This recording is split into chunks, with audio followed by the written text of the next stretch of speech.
Hello viewers, welcome back to HTR movies explanation. आज की video में हम बात करने वाले हैं टू वर्ड्स मूवी के बारे में। इस मूवी की स्टोरी काफी ज्यादा इंटरेस्टिंग है। तो जैसे ही मूवी स्टार्ट होती है हमें एक रेमी नामी लड़का दिखाया जाता है जो पेंटिंग में काफी ज्यादा अच्छा होता है और वो अपने बीवी और बच्चों के साथ काफी ज्यादा अच्छी जिंदगी गुजार रहा था। एक दिन वो अपने बच्चों के साथ खेल रहा था तो वहीं उसने नोटिस किया कि वो जहाँ बैठा है उस कुर्सी के अंदर धंसता जा रहा है, यानी कि जैसे कोई चीज उसको अपनी तरफ खींच रही थी। अब इस वाकये के बाद उसके साथ अजीब अजीब चीजें होना शुरू हो गईं, जैसा कि वो बैठे हुए कभी सोफे के अंदर धंसने लगता तो कभी लेटे हुए बेड के अंदर। लेकिन उसको इन सब बातों के बारे में कुछ भी समझ नहीं आ रहा था कि ये उसके साथ क्या हो रहा है। एक दिन वो अपने स्टूडियो में जहाँ पर वो पेंटिंग करता था अपने बच्चों के साथ खेल रहा था।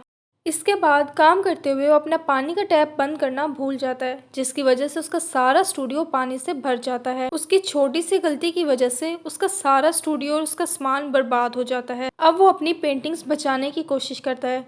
जैसे वो अपनी पेंटिंग्स लेने जाता है वो जमीन के अंदर धंसता चला जाता है, लेकिन इस बार बचकर वो बाहर नहीं आएगा क्योंकि वो किसी दूसरी दुनिया के तालाब में पहुंच चुका है, जहां पर एक नहीं दो नहीं बल्कि पूरे 3 सूरज होते हैं। वहां पर वो कुछ जंगली लोगों को भी देखता है। अब वो उन सब लोगों को देखने लगता है, लेकिन अगले ही पल उसको कोई वहां से खींच लेता है, यानी अब वो अपनी ही दुनिया में वापस आ गया था।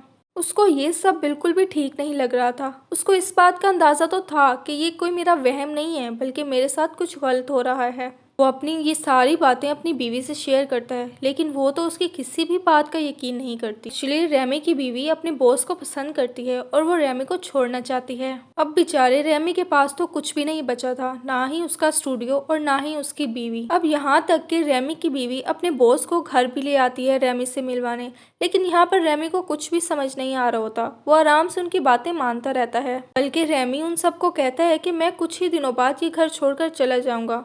अब रेमी जब ये अपने घर वालों से बात डिस्कस करता है तो सब उसकी मदद करने से इनकार कर देते हैं।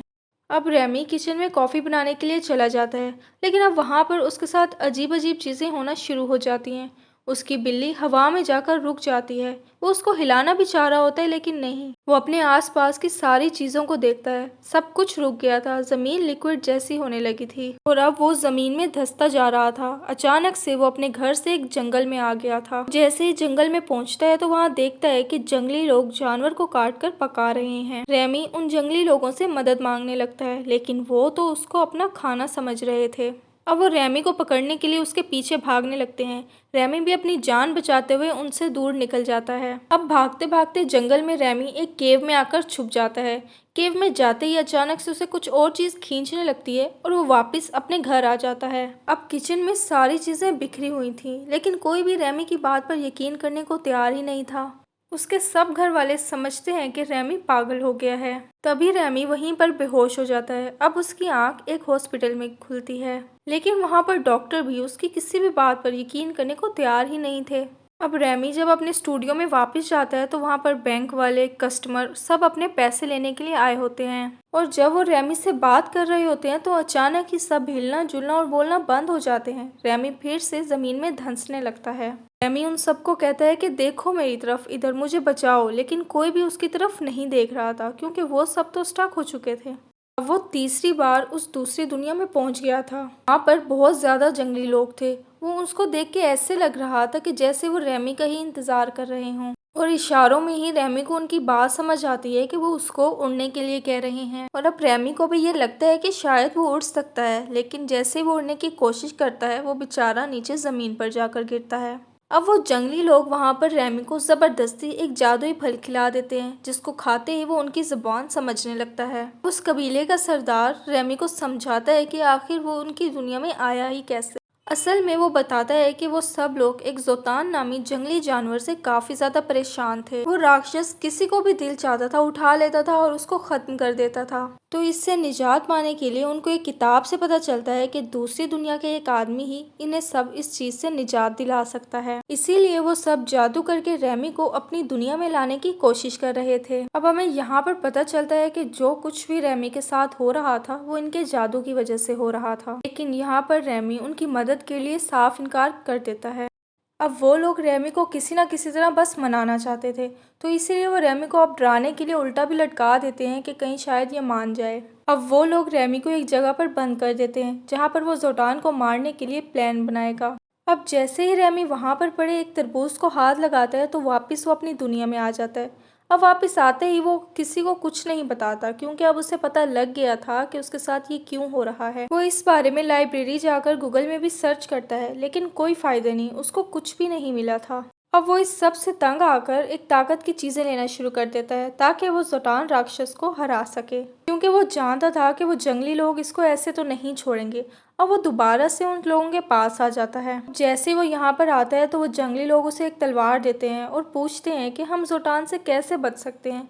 तो रेमी उनको बताता है कि तुम लोगों को गांव चेंज करना पड़ेगा और ऐसा करते हुए मैं तुम्हारी मदद करूंगा। लेकिन उन सबका ये मानना था कि अगर उन लोगों ने गांव छोड़ा तो उन पर बिजली गिर जाएगी और इससे वो सब लोग मर जाएंगे। लेकिन रेमी उनको सबसे पहले बाहर आकर दिखाता है गांव से, और उसको कुछ भी नहीं होता। अब देखते ही देखते वो कबीले वाले रेमी के पीछे चलने लगते हैं।